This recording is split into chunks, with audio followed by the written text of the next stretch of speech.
are going to tell you a story today because it's sister story time. It's gonna become a thing. Yeah.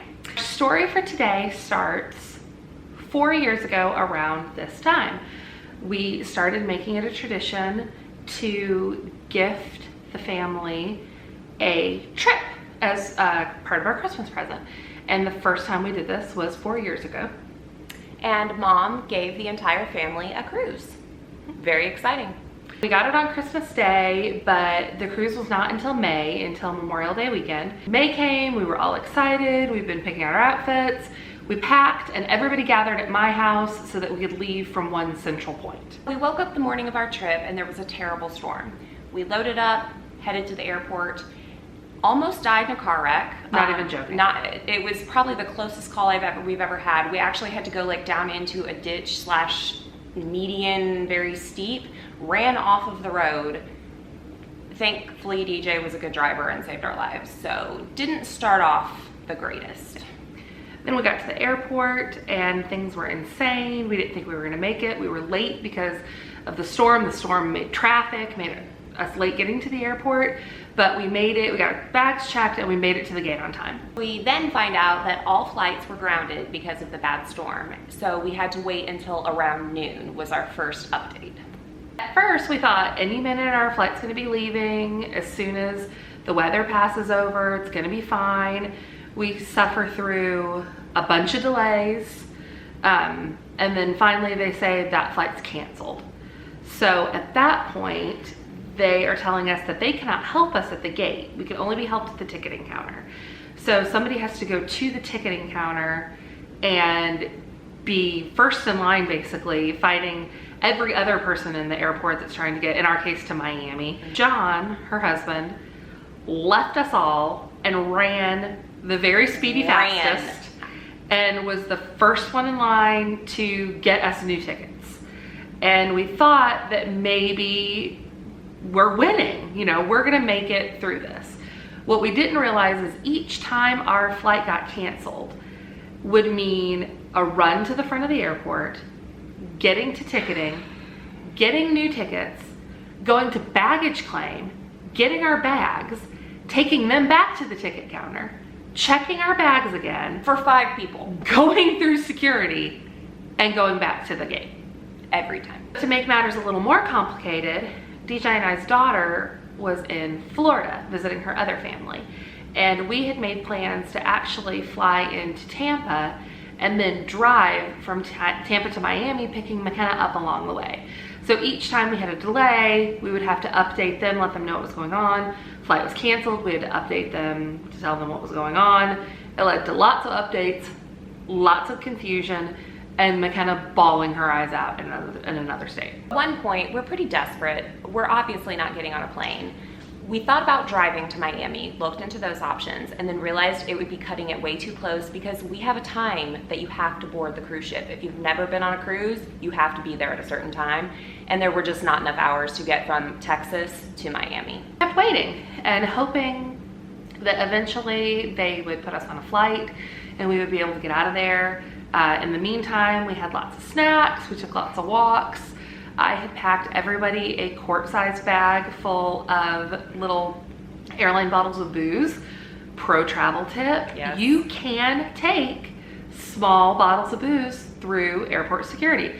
As long as it's less than whatever it is, 3 or 4 ounces, and as long as all of them fit into a quart-sized bag, and as long as you take that bag out and put it in a tray, there's absolutely no rule against you bringing your own booze to the airport. They will laugh at you though. They will laugh at you, and the airline might have something to say if they see you drinking it. The airport might have something to say if you're like just kind of drinking it out in public, but We've never been gotten caught. No, nobody's ever said anything to us. We just couldn't care less at that point, so we got some soft drinks and started mixing our little airline bottles into our drinks. Somebody had thought to bring cards. I think Mom had cards in her bag. And so we sat and played cards. At random points, we had other people that we didn't know join us to play cards. Just pretty much anything to pass the time, and we were all trying really hard not to get cranky. So at this point, we've been at the airport over 12 hours. We will insert pictures of us trying to pass the time.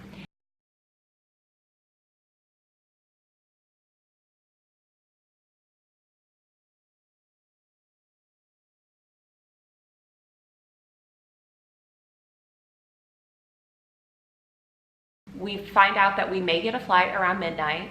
The crew and the pilot boards the plane, and almost immediately we see them exiting the plane and find out that they've timed out because they've been sitting there for so long. If you don't know about pilots, they're only allowed to fly a certain amount of time, even if they haven't been in the air. When their time runs out, they can't fly the plane. So our crew was no longer able to fly the plane. Yeah, so we had a plane. We had a pilot. And we had a crew. And we had passengers to go on the plane. But we couldn't. But they couldn't take off. Because we'd waited so long. During this time, when it was looking more and more sketchy, we started researching every possible option. We're in Houston. We started looking at flying out of Dallas, San Antonio, Austin, New Orleans, Atlanta, places way far away that would just help us get there a little bit faster because we only had until the next afternoon to be there. But everyone else was in the same boat. There were tons of flights canceled. Hundreds of people. And tons of people without flights. And it was Memorial Day weekend. It was a big travel weekend. So unfortunately, we were totally out of luck and there was no way that we were gonna make it to Florida in time to board our cruise ship. And the sad part about it was that we could not get our money back. Mom had spent all of this money and it was just gonna be a waste if we did not get to this cruise. At this point, we go back out to the ticketing window. We go ahead and check and see if there's any other options. The only thing they can offer us is the next day, which won't let us get to our destination quickly enough. And we just all kind of collapsed outside the ticketing area. It was really pitiful. It was really pitiful. Mom, who's always such a trooper and like tries to keep everybody's spirits up, she just started to cry because it was thousands of dollars wasted and we weren't gonna get to go on this trip. McKenna was in bed, otherwise she still would have been crying. Kaylee and DJ had just had it. Everybody was pretty much ready to throw in the towel. Just say, let's not go on vacation. It's not worth it. John and I guess, just wanted a vacation a little bit more, or we were just being I think you're just stubborn. Yeah, you're just... We were gonna find a way through it, over it. We were gonna find a way. So we started looking into other options. And it all started with Kaylee making a phone call. I decided to call Carnival, which was the cruise line we were going through, and finding out if we could board the ship at a different port, because obviously you come out of Miami and then you stop at your first port. So your first day is really just at sea. Like you get to be on the cruise ship, but nothing really is happening. You're not missing anything. And they said, yes, they would allow us to board in St. Thomas. Which was actually the second port. The first port was a private island, and they said there was no way for us to get to the private island. But we could go to St. Thomas, and we were allowed to board the ship at St. Thomas. So John and I started by finding a flight that would connect in Florida, but ultimately end up in St. Thomas. So we found a flight to Miami instead of Tampa, and then we called McKenna's other family and asked them if there was any way they would be willing to drive McKenna to Miami. And they were sweethearts and did. They were. It was a big drive. It was a big ask, but they didn't want our vacation to be ruined either. Yeah. So they agreed that they would meet us in Miami. We found tickets and we went ahead and bought tickets because there weren't very many. Crazily enough, I think we only paid like $150 a person. Really cheap. We decided, okay, we have part of a plan. Let's get in the car. Let's head back to my house and we'll finish making the rest of our plan. And at this point, it's 2 a.m. On the way home, DJ drove us home. John and I were looking at rooms. We asked everybody for input. Everybody was exhausted. Nobody cared. There was not a ton left. St. Thomas is not the type of place that you can find a Holiday Inn Express. And it was the next day. Yeah, it was the next day. So we needed something that had immediate availability. For 6 people. Yeah, we needed at least 2 rooms. There were some really beautiful resorts that were either sold out or the prices were just astronomically high. Yeah. And keep in mind, we've already spent with excursions and plane tickets and drink packages and all that, probably close to $10,000 on this cruise. Yeah. So we're trying to do this part as cheaply as possible. Yeah. It's worth it to spend a little bit of extra money to be able to make it on our trip, but we don't have an unlimited budget. Exactly. So we finally settle on a place that the reviews at least say it's clean and it's close to the cruise port.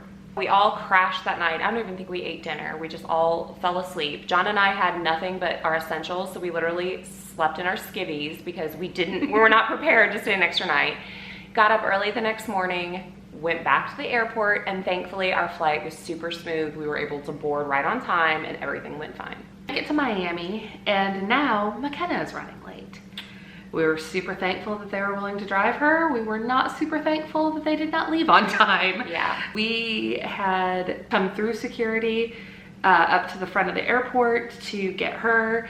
And as the time is getting closer and closer, we're thinking, we're gonna miss another stinking flight. Yeah, that'll be our luck. We went ahead and told them, you guys just go ahead, go through security, get to the gate, and we'll come. And thankfully, right about that time, she comes running in the door and we are able to all go through security together. She gets reunited with us. She's super excited to see Kaylee. We have some really cute pictures of that.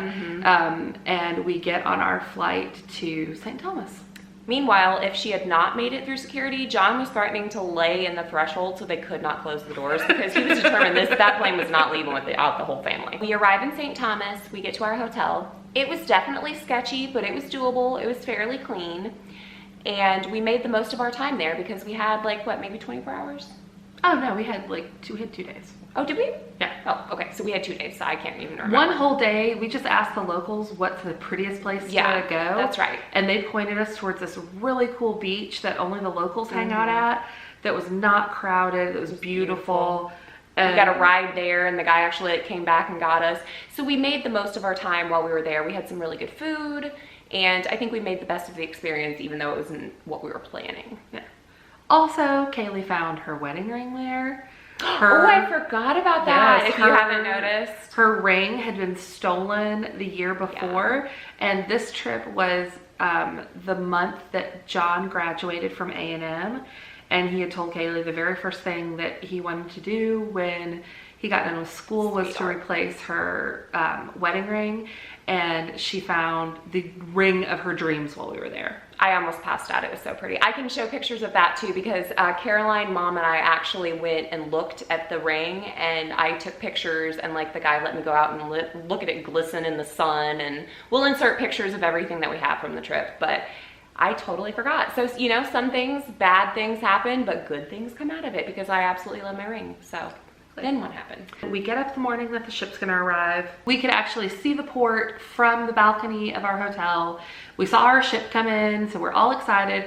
We're not taking any chances. We could have messed around the entire day in St. Thomas, but we said we are going to go get checked in and get on the ship before we do anything else. Exactly. We start approaching where the ship is, and it doesn't exactly look like it does when you get off the ship. No. Coming off the ship and into St. Thomas, it's like all welcoming looking. Going onto the ship, if you haven't already been on there, is really, really scary. Yeah. We're in this area that's like high fences and barbed wire and all these guys with machine guns. Machine guns, not kidding. And it was not welcoming. Nobody was offering us a cocktail. No, it was definitely scary. We think we're in the clear, right?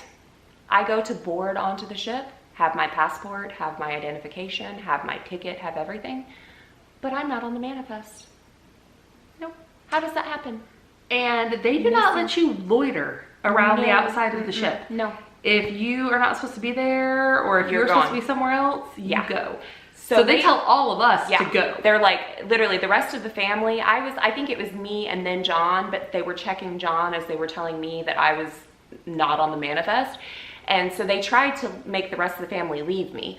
Well, John is like, no, I am not leaving Kaylee in St. Thomas. Meanwhile, there are these men with machine guns behind us. So everybody else goes onto the ship. And John just says, no, that is my wife and I'm staying with her. No, so our bags are already on the ship. Like, we've left our bags. And we're not allowed on the boat because I'm not on the list. So we're all kind of having a little heart attack. McKenna at this point, full blown melts. She was down. What, 7 or 8 then? She was 8. So she's still little at this point. No, it was right. I think it was right before she turned 8. She may have still been 7. Yeah. She lost her crap. Her favorite person in the entire world was, in her eyes, not coming on this trip with us, and she was with these scary people in this scary place. And we literally had to drag her kicking and screaming on DJ carried her, didn't he? Yeah. Yeah, carried her. John and I sat in the burning hot heat and waited for about an hour until somehow they managed to clear it up. Mom did.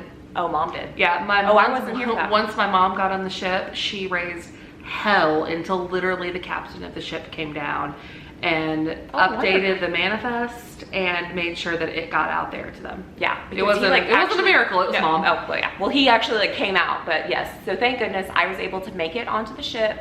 We had a wonderful experience. Everything went smoothly. The food was delicious. Our excursions were wonderful. Everything was great. We get to the last day of our trip and we find out that we have got to be the first ones off the boat. Not like among the first people, not in the first half. Pause. Do you remember we had to do our own muster? Muster? Yeah. We had to have a special muster because we missed it. Yeah, they're not joking. When they say everybody has to go through that training of what to do if the ship sinks, they mean everybody. So since we were not the only ones that missed the ship, there's probably about a dozen people. I'm assuming. And it was all weather related. Yeah. And yeah, we did our own little muster. But in addition to that, the people who got on in St. Thomas had to be the very first people off the ship. If you start a voyage in a country other than your home country, official word for you. Then you have to come off first. They have to deal with you first. Why? We don't know. So we got up at the crack of dawn, way earlier than we had anticipated, and we had already arranged our transportation from the cruise terminal in Miami to the airport and all that stuff. So we get off, we need an earlier pickup, which we couldn't get. So we had to just sit outside the cruise terminal. There's nothing anywhere around. We It's just hot sit in the as heat heck. and wait for a driver. The driver finally comes. He is high as a kite. We don't realize this until we're driving because he didn't even get out and help us with our luggage. The guys load our luggage, we get in. He is clearly high. He has road rage also. He is making McKenna sick. We are literally yelling at him that he needs to stop driving like a jerk because he's making McKenna sick. And we thought we were gonna die. He does not care. No. Our fabulous travel agent that didn't even help us book this trip, but our travel agent forever from now on. We will link her below. Shout out Kim White. Got him fired for us. But we did eventually make it to the airport. Yes. And then because our cruise was cut short and Caroline and I were stressed, so we didn't really participate in our drink packages. John and DJ may have indulged a little too much in the alcohol because they had to make up those 7 days plus our extra drinks. Because you prepay, whether you drink it or not. And so they were determined we're not gonna lose the money. They drank their drinks, our drinks. I mean, we drank a little, but they made up for it. So when we got to the airport, which was like 7 hours early because we had to get off the boat first, They've now been tipsy for basically like 6 days. They're never gonna be sober again. It's gonna take a week. So they literally laid in the floor underneath the seats and slept for those 7 hours and smelled like whiskey and booze were seeping from their pores. They stunk so bad that we literally made them sit in their own row. Yeah. No, it was bad. That was our version of a National Lampoon's Christmas Vacation. Everything that could go wrong pretty much did, but our family may not be lucky, but we're determined. We are. And, you know, we look back at it now and we're able to make a story time and laugh about it. And all in all, it was a pretty good vacation. It was a pretty good vacation. Hope you guys enjoyed our sister story time. If you want more, we have lots of more interesting things to tell. So comment down below and we will see y'all next time. Bye. Bye.